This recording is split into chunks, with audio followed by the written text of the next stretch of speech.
100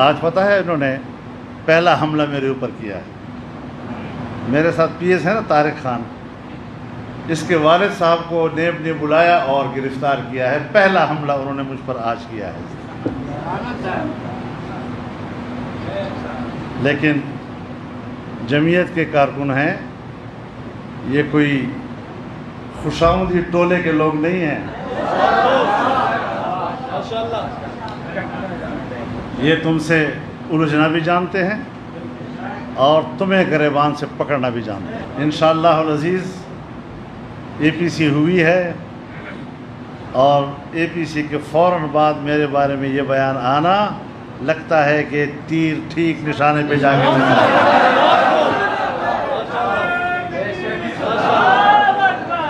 تم ساری زندگی میری سیاست میں رہی ہے, 40 سال رہا ہوں.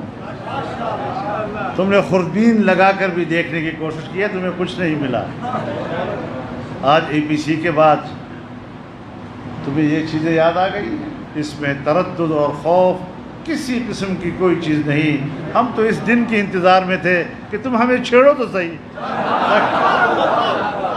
تاکہ دو ہاتھ کرنے کا موقع مل جائے. جی ہاں, اسلام آباد سے بھی آگے جائیں گے انشاءاللہ. تو آپ حضرات پورے حوصلے کے ساتھ انشاءاللہ رہیں, جرأت کے ساتھ ان حالات کا مقابلہ کریں گے اور اس حکومت کا دھڑن تختہ کریں گے. اس کے بغیر 29 اکتوبر کراچی انشاءاللہ ہمارا سب کا ہدف رہے گا, اور اس کے بعد اس سے پہلے کوئٹہ میں ہوگا انشاءاللہ, اس کے بعد پھر لاڑکانہ میں ہوگا, اور پھر اس کے بعد پنجاب کی تاریخ کا تعین کیا جائے گا. انشاءاللہ ہم بھی آپ کا پیچھا کرتے رہیں گے, چھوڑیں گے نہیں انشاءاللہ. میں نے ضروری سمجھا کہ اس نئی صورتحال پر اپنے خیالات آپ کے سامنے رکھوں, ورنہ میرا ضمیر تو مجھے یہی کہتا ہے کہ میں اس پر نہ بولا کروں اور نہ اس پر کوئی تبصرہ کروں. کوئی ایسا مسئلہ نہیں ہے, لیکن آپ حضرات کو ایک طلب ہوتی ہے معلومات کی, تو اس حوالے سے میں نے کچھ باتیں آپ کے سامنے عرض کر دی ہیں. وآخر دعوانا ان الحمدللہ رب العالمین. آخر میں اپنا اور اپنے پیاروں کا خیال رکھیں. اللہ حافظ.